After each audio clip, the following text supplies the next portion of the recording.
My name is Maris Ellery, 58 years old. At 11:47 p.m., the blue light of my phone turned my kitchen into an aquarium.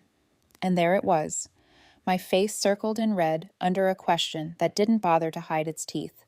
If you could erase one person from the family, who would you choose? 847 votes. I was winning by a landslide. The comments stung like lemon in a cut. Laughing emojis, little so true replies. Beaksley herself tapping in. The polls don't lie. I took a screenshot for the folder I'd been building and poured coffee I didn't need. I wasn't surprised. I was tired. Bone tired the way you get after years of being told you are the problem for noticing a problem. 3 years earlier, my son married Beaksley. She arrived sugared and perfect. Homemade cookies at Sunday dinner, a laugh, eager to praise my husband's worst jokes. I noticed small edits first. The kitchen drawers rearranged when I turned my back, a soft, "Actually, that's not quite how it happened," during my stories. Smile, never touching her eyes. Then Violet was born, and sweetness calcified into rules. The right way to hold a baby, the wrong gifts, the right distance. "We need space to bond as our own family," she texted, and then she blocked me for weeks. Last Christmas, I wasn't invited. My son brought Violet for exactly 47 minutes. I watched the timer in his eyes as his phone buzzed 7 times. I saw the precise second he decided his wife's comfort mattered more than his mother's loneliness. I kissed my granddaughter's forehead, pretended not to notice him checking the door. Then the birthday. Violet turned 3. I brought a vintage dollhouse, the kind I wanted as a little girl and never had. The moment I set it down, Beaksley's smile snapped shut. "We specifically requested no gifts," she announced to the room.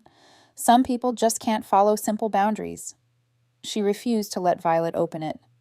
I left the dollhouse on their porch, drove home in a silence that whistled in my ears, and found it in my driveway that night, smashed. A hammer does precise work when it's aimed at memory. I swallowed. That, like I had swallowed 100 smaller cuts. The missed holidays, the family photos I discovered online, my own son's voice acquiring his wife's temperature. When I tried to talk to him, he exhaled that patronizing sigh I used to hear from teachers who believed all little girls lie. "You're being dramatic. It's just her humor. You know how sensitive you are, Mom." So when I saw the poll at 11:47 p.m., I didn't text a friend or draft a clever comment. I opened my laptop. The folder was called Evidence. Inside, months of screenshots of posts where she tagged my exact location and schedule. Copies of text threads where she fed my private medical information to her group chat like gossip. 12 names blinking across the top. A timeline of every isolation maneuver documented with dates and witnesses. The neighbor who saw the dollhouse. The hostess who comped a meal after Beaksley berated a server. The pediatrician who endured a 40-minute tirade about a standard vaccine schedule.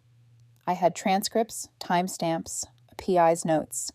I had the shape of a pattern, and patterns are what courts understand when people refuse to. I had something else in another folder. I didn't open it yet. Just the knowledge of it steadied my hands. At 12:09 a.m., my son finally called. His voice came preloaded with excuses. "It's a joke, Mom. You're too sensitive. This is why she has problems with you." I hung up. There are sentences that cost too much to hear to the end. I made more coffee. My husband's footsteps didn't creak down the hall. He'd left at dawn for a walk most mornings. Lately, when I told him what was happening, he'd said things like, "Try harder, and motherhood is hard, and give her grace." I'd tried. Grace didn't work on teeth. I opened the email draft I'd been building for weeks. The 2-line already held names that would make a clean circle around our lives. My son, my husband, her parents, her employer. I attached the zipped folder and read my cover note one more time. Dry, factual, not a single adjective to swat at. I paused over one sentence about privacy law and deleted the word violation because I didn't need rhetoric. I had proof. Before I could talk myself into mercy disguised as delay, the phone rang again. Unknown number. I let it go to voicemail. Then another call. Then the little stutter of a message arriving from my lawyer. "We have enough. More than enough." A second text from the PI. "Your hunch about the name, solid. We'll brief you, 9 a.m. I stared at those words until they blurred, and I could almost hear the echo of a different kitchen, a different mother-in-law, a different set of mistakes that weren't mistakes at all. I clicked send. The cursor froze for a half breath, the way life does right before it changes, and then the progress bar slid to completion. Somewhere in town, inboxes thunked. Somewhere else, a woman who called me dramatic would feel the floor tilt. My phone began to light up so fast it looked like a small storm. First my son, 17 times in 10 minutes, then my husband, then her mother, then numbers I didn't recognize. I poured another cup I wouldn't finish and listened to the kettle settle. The house held its breath in that clean way houses do when they've finally heard the truth spoken out loud. The thing about being voted off your own family is that it teaches you two skills: how to stand alone and how to stand long. I had done both. What Beeksley didn't realize when she posted a poll about erasing me was simple. You shouldn't start a war with someone who has already mapped the battlefield. The clock ticked toward morning.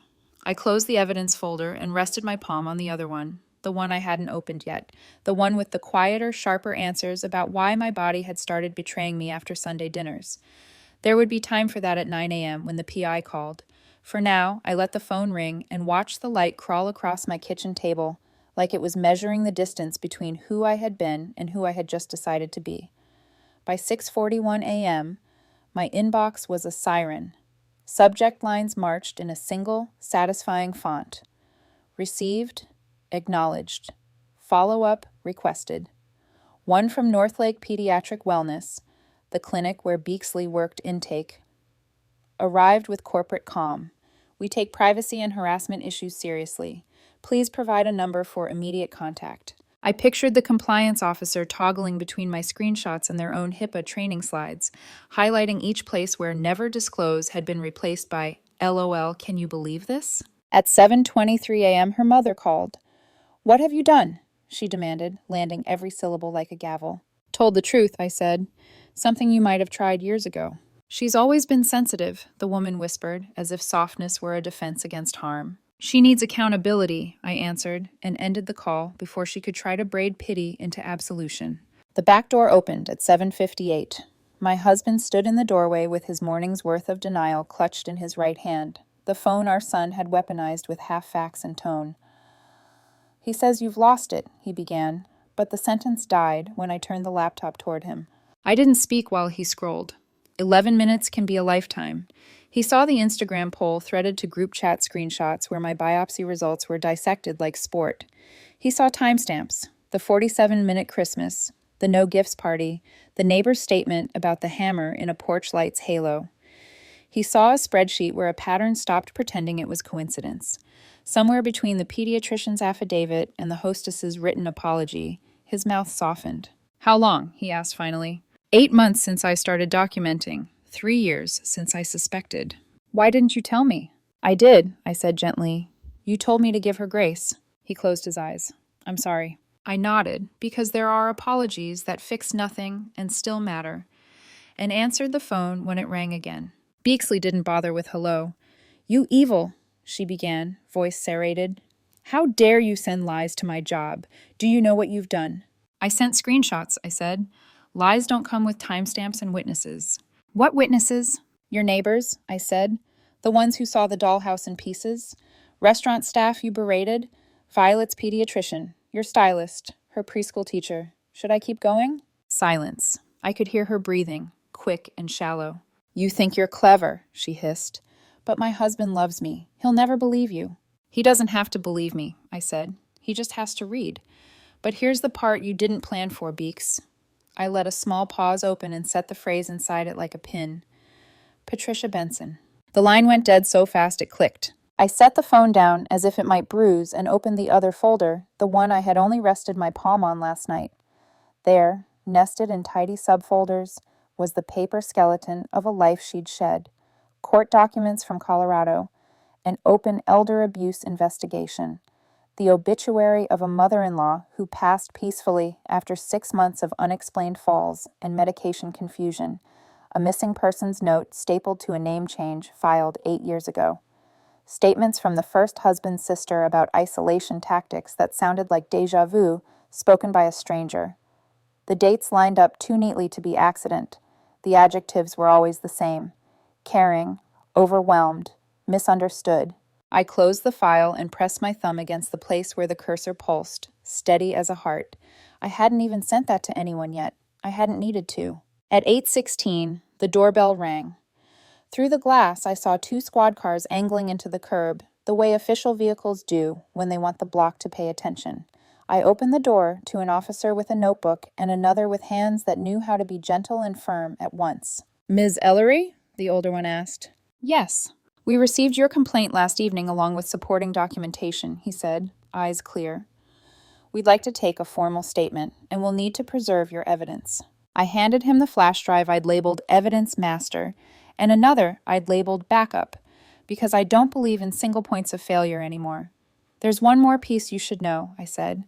3 months ago, I started having dizzy spells and sudden drops in blood pressure. My doctor couldn't explain them. They only happened after Sunday dinners at my son's house. The officer's pen lifted. "Go on." On a hunch, I took a water sample after she made my coffee exactly how I liked it. Lab found traces of my blood pressure medication at triple my dose. I felt my husband's hand find the back of the chair and stay there. "We secured the pill bottle last week. There's footage of her retrieving it from our son's pantry." The officer nodded once. "Do you have the lab report?" "In the drive and printed." I slid a manila folder across the table. He glanced at the header, then met my eyes with the kind of gravity that turns air into something you can hold. "Ms. Ellery, I'm going to say a phrase you already know is true," he said. "We are opening an investigation into attempted poisoning." My husband sat down as if gravity had tripled. I didn't move. Somewhere inside me, a wire that had been humming for months went quiet. Naming a thing is not the same as stopping it, but it is the first honest map.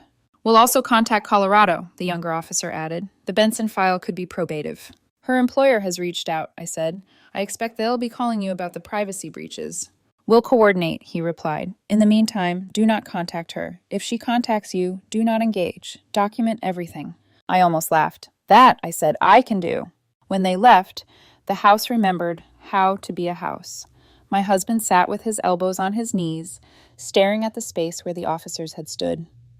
"Our son married someone who tried to erase me," I finished softly. Erasure can be social, a poll, a party rule, a blocked number. And sometimes it is chemistry masquerading as concern, a teaspoon of kindness stirred clockwise into coffee. My phone lit again. Unknown, unknown, Finn's mom group, Miranda. The usual chorus. Suddenly out of tune, I let it all ring. At 9:02, the PI called. "You were right about the name," he said without ceremony. "Patricia Benson disappeared right when the Colorado investigation heated up. Paper trail is clean until a new ID appears 2 states over. It's her. Same face. Same M.O." "Thank you," I said. The words felt insufficient to the scale of a life rerouted by fear. "You also need to prepare," he added. "People like this don't back down. They escalate. Expect theatrics. Expect martyrdom. Expect your son to be used as a shield." "I've expected that for years," I said, and glanced at the empty high-chair picture still hung on my fridge. Violet's grin loud and gap-toothed, a reminder that some truths are worth every bruise they bring. By noon, my lawyer had scheduled a meeting. By 1, the clinic's compliance officer had left a voicemail using the phrase "grounds for termination." By 2, my son's name flashed across my screen again, and I let it go to voicemail, because there are conversations you don't take without a witness and a pen. On the kitchen table, next to a coffee ring and my husband's abandoned apology, the flash drive case sat open like a mouth.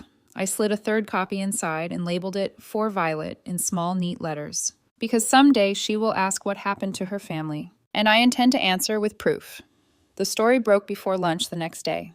Local headline: Healthcare employee under investigation for privacy violations and alleged attempted poisoning. By evening, it had metastasized across every social platform: threads, TikToks, think pieces about mother-in-law feuds gone nuclear. Every time I refreshed, a new headline appeared, each colder, more surgical. Law firm matriarch documents. Daughter-in-law's abuse. The poll that exposed a crime. By midnight, a talk show host was using my name like a punchline.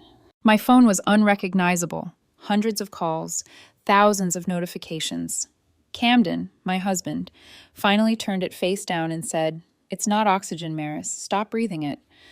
But I couldn't look away. I wanted to see every lie collapse under its own weight. Beaksley, or rather Patricia, was suspended from the clinic within 24 hours. Her employer's statement was brief, polite, damning. "We have placed Ms. Hartley on administrative leave pending investigation." No mention of poisoning, of course, but I saw what they were doing, cutting off infection before it spread. By the second morning, reporters were at the end of our driveway. Cameras like eyes, questions like bullets. I didn't open the door. I just stood behind the curtain, watching a woman with perfect hair ask if I felt vindicated. Vindicated, what a small word for not being dead. At noon, my son called. This time I answered. "Mom, what did you do?" he demanded, his voice raw and shaking. "What I had to." "She's saying you're lying, that you forged evidence, that you've been obsessed with ruining her." "Then tell her to prove it." "I don't have to tell her anything," he snapped. "You've destroyed our lives." His words cut deeper than any headline. "You married someone who tried to kill me," I said quietly. "The destruction started there." "I don't believe that. You've always hated her." "Believing her doesn't make her innocent," I said. "It just makes you a victim she trained well." There was silence on the other end. Long, heavy, breathing silence. Then he hung up. The house felt too quiet after that. Even the fridge hum sounded like judgment. By evening, I was on the news again. Someone had leaked portions of my police statement. The footage looped endlessly. The dollhouse, the screenshots, the phrase, "attempted poisoning." The internet split in two. Half called me brave, half called me crazy. A Facebook page titled #JusticeForBexley hit 10,000 followers in a day. Another, #BelieveMaris, had 30,000 by nightfall. War had its own algorithm. That's when the first call came from Claudia Martinez, a name I didn't recognize. "Mrs. Ellery?" she asked. "I used to work at your daughter-in-law's clinic." Her voice trembled. "We've all been following the story. 8 of us filed a complaint with the EEOC today. The things she said to patients, the way she talked about people, your evidence gave us courage." For the first time in 48 hours, my throat tightened in something that wasn't fear. "Thank you," I whispered. "No," she said. "Thank you. You might have saved someone's life." That night, the house was lit by TV glow. Camden sat beside me, eyes red from exhaustion. "You've changed everything," he said softly, or maybe I just stopped pretending nothing needed changing. The next morning brought escalation. The GoFundMe appeared first. Beaksley's friends claiming she was a victim of elder paranoia. They raised $12,000 in 3 days. Then came my brother's counter fundraiser. Stop elder abuse, believe the victims. $47,000. He sent me a text. "You started a movement, sis." I hadn't meant to start anything. I just hadn't wanted to die quietly. By day 5, everything was spiraling. Dad's firm, Garrett's bank, Bryce's social media, all mentioned in gossip threads because the internet loved bloodlines almost as much as it loved outrage. Then the phone rang again. Not my son this time, her first husband. He'd tracked me down through my lawyer. "I read about your case," he said. His voice was gravel, years of regret ground down to dust. "You stopped her." "Not soon enough." "I tried to warn people. She's very good at being whoever you need her to be. By the time I realized what she was doing to my mother, it was too late." There was a pause. "She used the same words with me, you know. Said her mother-in-law was jealous. Said she was making her sick on purpose. I believed her." I closed my eyes. "You're not the only one." He exhaled shakily. "I'm sorry. I should have found her. I should have stopped her before she found another family." "You found me now," I said. "That's enough." When I hung up, I realized my hands were shaking, not from fear this time, but from the weight of being believed. Then came the backlash. 2 days later, a manila envelope arrived. A restraining order petition, filed by my son. Claim: harassment, delusional accusations, emotional distress. I stared at the paper until the letters blurred. My lawyer fought it immediately, armed with lab reports, footage, and sworn statements. The judge denied the petition, but added a compromise. Supervised visitation, he ruled. 2 hours weekly between Mrs. Ellery and her granddaughter, in a neutral location. It wasn't victory, but it wasn't loss either. The first visit was on a Tuesday, in a brightly lit room at the community center. A woman named Delilah sat in the corner with a clipboard, pretending not to listen. Violet, 4 years old now, with eyes too old for her face, ran to me instantly. "Grandma!" Her hug was small but absolute. We built block towers until she asked, "Why isn't Mommy here?" I froze. Mommy had to go away for a little while. "Daddy says you're sick." I smiled softly. "Do I seem sick to you?"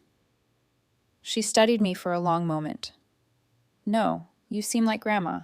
When the session ended, Delilah approached quietly. "For what it's worth," she said, lowering her clipboard, "I've been doing this job 11 years. I know what danger looks like. You're not it." After she left, I sat in the car and cried for the first time since this started, because being right hadn't saved me from losing everything, but maybe, just maybe, it had saved my granddaughter.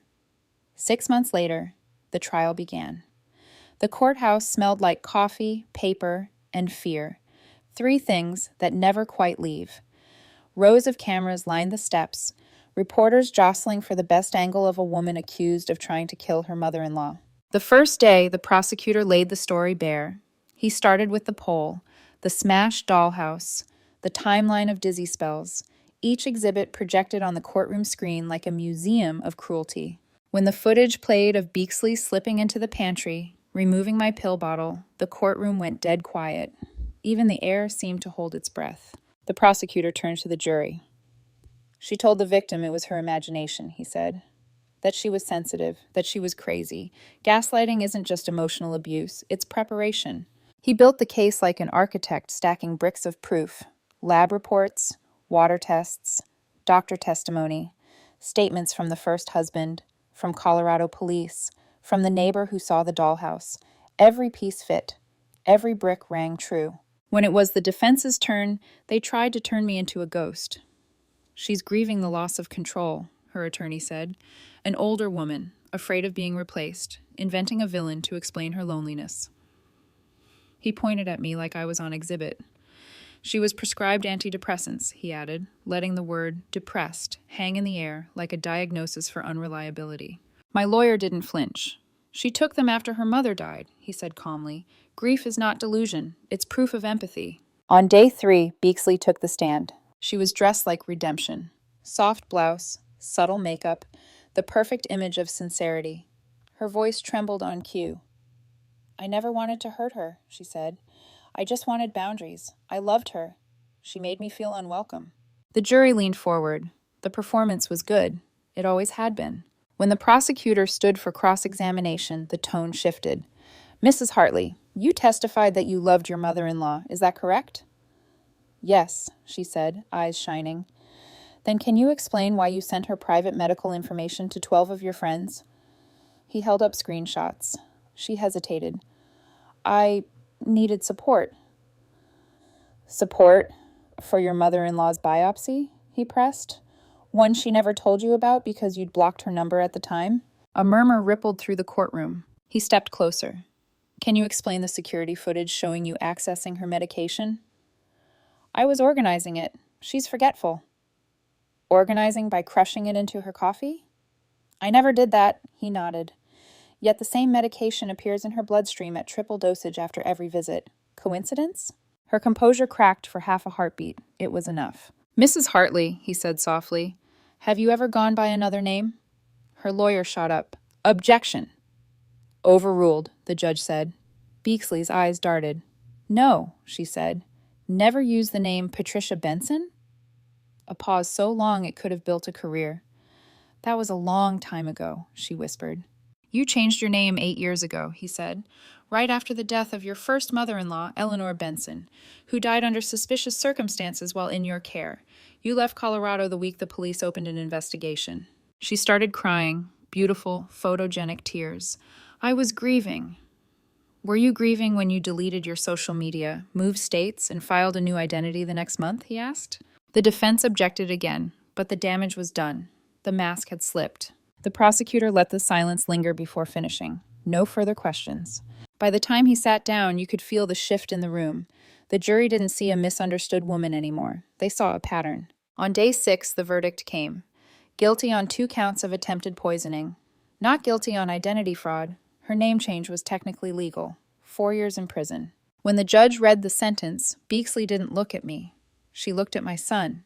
He was sitting behind her, his face a study in loyalty and disbelief. He stood halfway through the verdict, whispered something to her, and walked out before it was over. The reporters swarmed me outside, microphones flashing like lightning. "How do you feel, Mrs. Ellery?" Vindicated? Relieved? I didn't answer. Inside the courthouse, I heard the faint echo of metal on marble, handcuffs closing around wrists that once rocked my granddaughter to sleep. The law had spoken. The truth had finally been heard. But as I walked into the blinding sunlight, all I could think was this: you can win a war and still lose your child. That night, the house was unbearably quiet. Camden poured me a glass of wine, and I stared at the clock until 11:47 p.m., the same time I'd first seen that cursed pole. If you could erase one person from the family, who would you choose? They'd chosen me. But now the woman who started it was gone, and somehow I still felt erased. The first few weeks after the verdict were strangely still. The news cycle moved on, chasing fresher tragedies, newer villains. Beeksley, Patricia, was processed, sentenced, and gone. But silence doesn't mean peace. It just means the noise has gone somewhere else. My son moved 6 hours away. No goodbye, no explanation, just a forwarding address for Violet's supervised visits. Every month, I'd meet him in a neutral parking lot. He never looked at me when he opened the car door. "Go on, Violet," he'd say flatly. She'd run into my arms, small and warm and still untouched by bitterness, and for 2 days, I'd get to pretend we were a family again. The court had ordered 48 hours of visitation every 30 days, 2 sunsets, 2 breakfasts, 2 chances to remind her that love wasn't a weapon. I never mentioned her mother. I just baked cookies, taught her how to plant tulips, and watched her laugh until my ribs ached from the sweetness of it. But every Sunday evening when I buckled her back into the car seat, I saw it, the wall behind my son's eyes, the wall I hadn't built but couldn't break. 3 months after the sentencing, that wall cracked. We were at the drop-off point, a grocery store, parking lot, under buzzing fluorescent lights. He opened the back door for Violet, but I caught his sleeve. "Please," I said softly, "just talk to me." He turned, and I saw the storm building before he spoke. "You destroyed my life." The words hit harder than any verdict. "She tried to kill me," I whispered. He laughed, a short, bitter sound. "So you say. But all I know is my wife's in prison. My daughter barely knows me, and my mother's the reason for all of it." "She was poisoning me. Maybe even you," I said, shaking. "That's not revenge. That's survival." He stared at me, face pale in the parking lot glare. "Then I hope it was worth it." He shut the door, started the car, and drove away. The taillights disappeared, leaving me alone with a ghost of a sentence looping in my head. Then I hope it was worth it. I wanted to believe it was, that the truth was enough, even when it cost everything. But as I stood there under the flickering light, I wondered if justice always had to look so much like loneliness. Weeks turned into months. My husband, Camden, tried to hold us together. He'd say things like, "He'll come around," or, "Time doesn't heal fast, but it still heals." But I'd seen the look in our son's eyes, how devotion had become dependency, how grief had calcified into blame. Beeksley hadn't just poisoned my coffee. She'd poisoned the way he remembered me. Then, one autumn afternoon, the phone rang. Camden collapsed mid-sentence, clutching his chest. A heart attack. Triple bypass surgery. He survived, but barely. The hospital was a blur of antiseptic and anxiety. I left a message on my son's voicemail. "Your father's in room 342. He wants to see you." Days passed. No answer. Then, on the 4th day, a letter arrived. Not from him, but from Violet. A drawing. Grandpa in a hospital bed surrounded by hearts. Written in crayon. "Get well soon, Grandpa. I love you. Daddy won't take me to see you, but Grandma will." Camden cried when I showed it to him. "He's really not coming," he said quietly. I pressed his hand. "He's hers still," I said. "He doesn't know how to be anyone else's yet." On the 5th day, the door opened. My son stood there, shoulders hunched, eyes rimmed red. "Fiona made me come," he said. "Fiona?" I asked. "My girlfriend. She said if I didn't see my father after a heart attack, she'd leave me." He sighed. So I'm here, but I'm not staying long. Camden smiled weakly from the bed. Thank you for coming. The doctors say you'll be fine, my son said, voice brittle. I am fine, Camden replied, because your mother saved me. She called 911, did CPR until the ambulance came. Without her, I wouldn't be here. My son's jaw tightened. I'm glad she was there. Camden's voice softened. She's saved lives before, you know. Dad, don't start. When Beeksley was poisoning her, she was trying to save yours too, and Violet's. He flinched. I don't want to talk about this. I do, Camden said. Because I almost died, and I'm tired of pretending you're angry at the right person. My son's eyes flickered, uncertain. She destroyed my family. No, Camden said firmly. Beeksley destroyed it. Your mother just exposed it. He leaned forward, weak but steady. You think love is supposed to mean blindness, but it's not. It's supposed to mean seeing everything and still choosing to protect it. My son looked at me then, really looked. I don't know how to come back from this, he said quietly. One step at a time, I said. That's all any of us can do. He left after 20 minutes, but he came back the next day, and the day after that. Never for long, never with many words. But sometimes presence is the apology words can't manage. When Camden was discharged 2 weeks later, our son helped him into the house. He carried the medications, fixed the pillows, checked the thermostat, and paused at the door. Mom, he said, not meeting my eyes. I'm sorry I wasn't there when you needed me. It wasn't everything, but it was something. And after years of silence, something sounded like grace. 6 months later, Beeksley, or rather Patricia Benson, was released early for good behavior. 4 years had become 3. I knew the date before anyone told me. My lawyer's email subject line read, Defendant released, public record. That night, I didn't sleep.